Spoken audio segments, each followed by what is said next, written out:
Hey everybody, Justin here with Side Hustle Pro, your professional side hustler.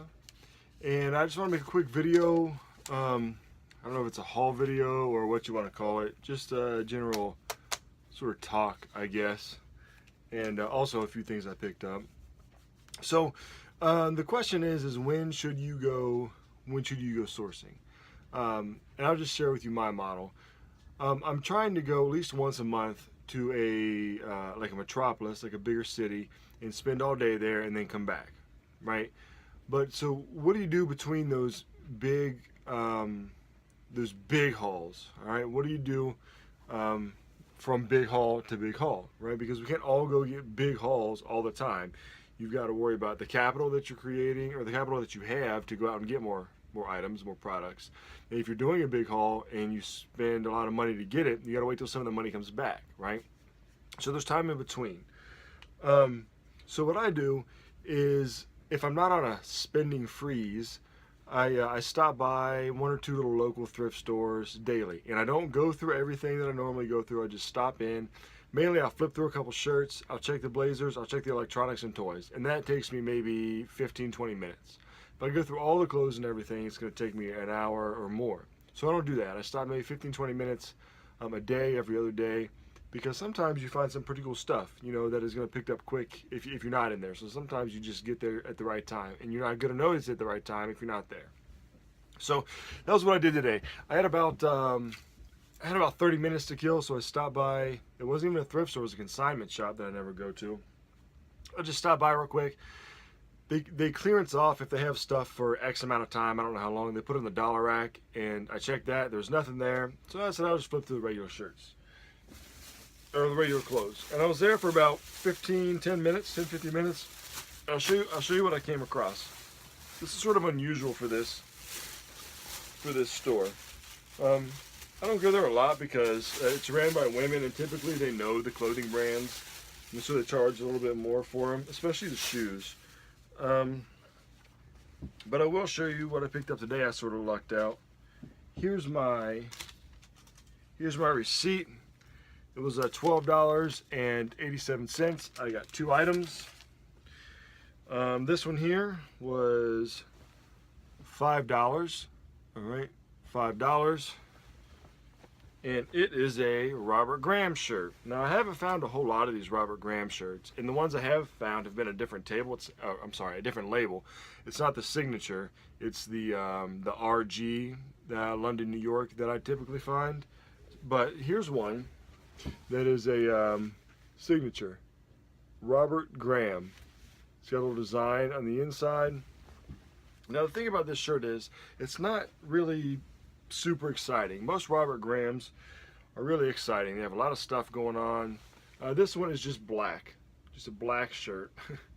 And I mean, it does have a couple cool things to it, like the buttons have a lot of detail, and they say, I don't know if it'll pick it up, but they're like a multicolor right there. Maybe a plastic. I was thinking maybe mother of pearl. That's why I bit it like a freak show. Let's see, Robert Graham. And then the sleeve it comes up like this, and so the sleeve flips up like that without having to unflip the whole thing. It's got the little RG right there, and that's really about it as far as style goes. So it's just a little flip cuff Robert Graham shirt. Some Robert Graham shirts go for a lot of money. All right, new Robert Graham shirts are around the 200 mark. So if I can get 30 out of this, because it's sort of a plain pattern, I'll be happy. Now, I didn't even look up the comps, and I haven't yet. So it may be going for more. Who knows? I may be sitting on retirement, right? You never know. But I did get that just at a quick stop. And I also got these jeans. These are called Red Monkey Company. Can you see those? All right, there's the pockets. All right, it's got this little like China dude on it, and it's got this little China marking. I guess it's Chinese, I have no idea. Some sort of oriental thing. And here's what the tag looks like. Red Monkey Company. Alright. And it's a button fly. Okay. It buttons, you see that it buttons all the way up. It's a button fly. It says Red Monkey Company on the inside. And I don't even know what size this is. I didn't check them out a whole lot. They were $7. I made sure there were no holes in the pockets and that all the belt loops were on tight. Oh, it's a size 40. It says it right there, Goofy. All right, lot 1002. And when I saw these, I thought Evisu, if anybody knows what the Evisu jeans are. And I thought either it's going to be good like Evisu or it's going to be like some sort of crappy off-brand that tries to look cool. And so I looked it up on the comps, which is sucky because the store that I'm in only has service in like one spot. So I finally got it to load. And on the comps, it looks like this was going... crap. All right. Well, before I got to the completeds, I just looked it up, and the first thing I saw was Red Monkey Company, and then they were listed for like $100, $120, and so then I checked the comps, and when it finally loaded, it looks like they were going for more in the 65, 45 range. It didn't look like there were a ton of them listed. I'm sorry, it didn't look like there were a ton of them sold or a ton of them listed.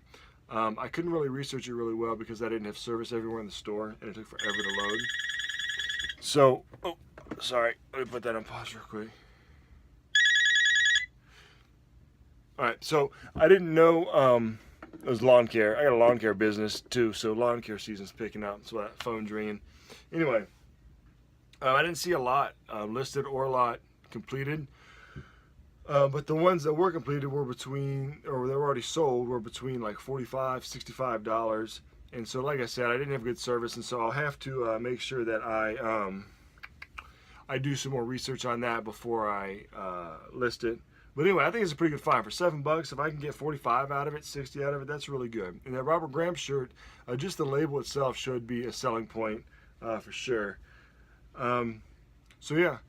Anyway, just make sure you're stopping. You know, even if it's 10, 15 minutes, just make sure you're just stopping in, check a few things out, and you might find some good stuff. I remember thinking one day, man, I don't want to go today, but I had some time to kill, so I'll just kind of kill some time in there. I just didn't have it like mentally in me to look at everything. And there was a box, and it wasn't really marked, but I opened it, and it was a camera lens, and I actually sold it on FBA for $200, and it sold within like 3 days of it being at the FBA center. Now, if I could do that every time, that'd be amazing. But that's just one really cool example of not wanting to go and then just stopping in for a few minutes. So when you're sourcing, you know, you can't go out in the big ones all the time, but don't get discouraged. Just go out and 10, 15 minutes, check a few things out, and you may walk out empty-handed, you know, 8 times out of 10, but you may find some pretty cool stuff like I did today. And finally, I just want to say my post office has been really nice. The other day, the line was super huge. We don't have a drop-off. So the postmaster came out and said, "Are those prepaid?" I said, "Yes." And she said, "I'll take them for you. Do you need a receipt?" I said, "No, that's all right." So she dropped them off, and guess what came in the mail today? The receipt for those. Wasn't that nice of her to send out that receipt? That was super nice. So props to them. And I think that's about it for today. I did sell a few things. I guess I'll show you real quick. This is an LL Bean Northwood. LL Bean Northwoods. Vintage. The tags, you can read it, but the tag's worn off. It's a flannel. It does have some pilling, right? I did a fabric shaver on it, but I just couldn't get it off. Some of these were going for like 25, 30 bucks. I listed mine for 20. I took a best offer of $15.99 plus $6 shipping, so it was like 21 something. I paid $1 for it. And to sell it that fast, I'm okay with selling it that quick. It was weird because the buyers, they bought it. They said, "Will you accept this offer?" I said, "Yeah." They bought it, and then they emailed me and said, "I want to buy it with a different account." I said, "Can't do that. You have to cancel it." So they canceled it, and then I relisted it, and then they did buy it, and it took them 4 days to pay for it. So I don't know what was going on with that dude, but I'm going to ship it out today. Sold a pair of Coogee pants I'm not going to dig out right now. But Coogee is sort of a brand that used to do well, but I can barely get rid of it now. I did sell a Coogee shirt, but I sold it for like $5 plus shipping, and so it's not really worth it.